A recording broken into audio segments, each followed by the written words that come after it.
TG BC study circle Jogulamba Gadwal. ఈరోజు మనం చూడబోయే వీడియో లోపల ఇంగ్లీష్ వర్తక స్థావరాలు, ఇంగ్లీష్ వారి యొక్క స్థావరాలు.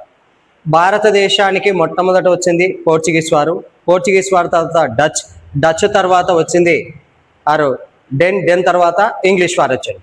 అయితే ముఖ్యంగా ఇంగ్లీష్ వారు దక్షిణ భారతదేశానికి వచ్చేటప్పుడు గోల్కొండని పరిపాలిస్తున్న నవాబు ఉన్నాడు మహమ్మద్ కులీ కుతుబ్ షా.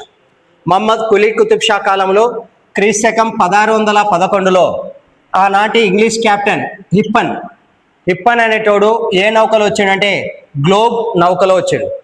దీని మీద గ్రూప్ 2లో ఉమ్మడి ఆంధ్రప్రదేశ్లో అడిగిండ్రు, అదేవిధంగా తెలంగాణ టీజీ మూమెంట్లో కూడా అడిగిండ్రు.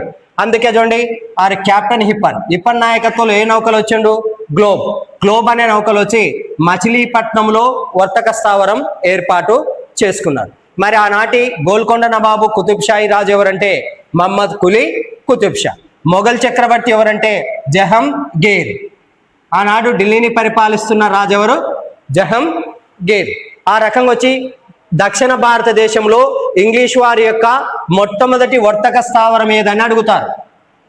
మచిలీపట్నం. ఆ మచిలీపట్నంలో వర్తక స్థావరం ఏర్పాటు చేసింది ఎవరు? కెప్టెన్ హిప్పన్.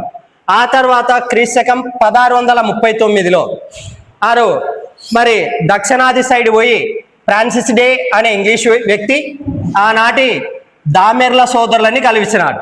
దామెర్ల సోదరులు ఎవరంటే వెంకటాద్రి అయ్యప్ప. వీళ్ళు వెంకటాద్రి అయ్యప్ప ఎవరి కింద పనిచేస్తున్నారంటే అరవీటి వంశానికి చెందిన 3వ వెంకటపతి రాయల ఆస్థానంలో పనిచేస్తున్నారు.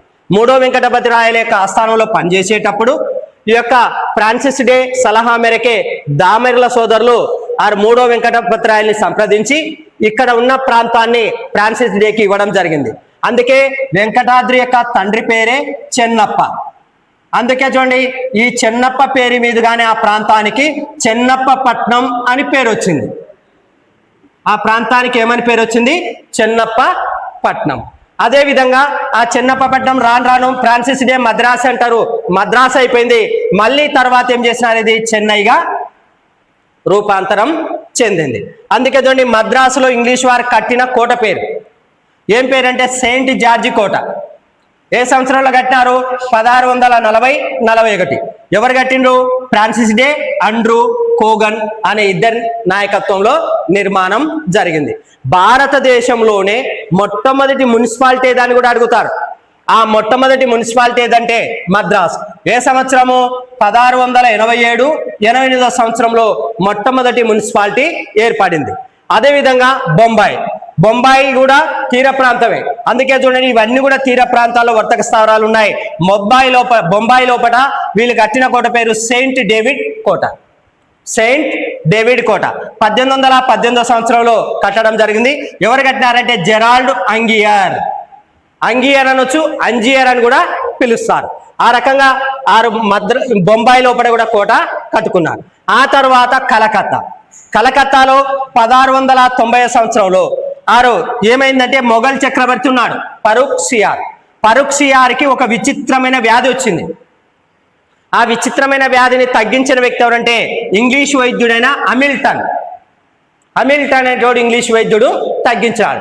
దానికి గుర్తుగా, దానికి జ్ఞాపకార్థంగా 3 గ్రామాలని హమిల్టన్కి ఇచ్చినాడు. ఏంటంటే సుతనుతి, కాలికట్, గోవిందాపూర్. ఈ 3 గ్రామాల సముదాయమే కలకత్తా అని చెప్పొచ్చు. చూడండి సుతనుతి, కాలికట్, గోవిందాపూర్ ఎవరిచ్చినారు? ఫరూక్ సియార్. ఆయన వ్యాధిని నయం చేసిన వ్యక్తి ఎవరు? హమిల్టన్. అందుచేత కలకత్తాని ఇచ్చినారు. ఈ కలకత్తా నిర్మాత ఎవరంటే బాబ్ చార్నాక్. ఇక్కడ కట్టబడ్డ కోట పేరు ఏం పేరంటే ఫోర్ట్ విలియం కోట అని చెప్పుకోవచ్చు. అందుకే ఈ రకంగా దీని మీద కూడా ఒక 10 క్వశ్చన్స్ తయారు చేసుకోవచ్చు. గ్రూప్స్లో చాలాసార్లు అడిగినారు కలకత్తా ఎన్ని గ్రామాల సముదాయము అని. లేదా బొంబాయి లోపల కట్టబడ్డ కోట పేరు సెయింట్ డేవిడ్ కోట అని కట్టిన వ్యక్తి ఎవరు? జెరాల్డ్ అంగియర్. వీళ్ళందరూ కూడా ఇంగ్లీష్ వారు. అంటే వీళ్ళ స్థావరాలన్నీ కూడా తీర ప్రాంతాలలోనే ఉన్నాయి. ఈ రకంగా స్థావరాల గురించి తెలుసుకున్నారు. మా యొక్క యూట్యూబ్ ఛానల్ని సబ్స్క్రైబ్ చేసుకొని మరిన్ని వీడియోలు చూడవలసిందిగా కోరుతున్నాం. Thank you.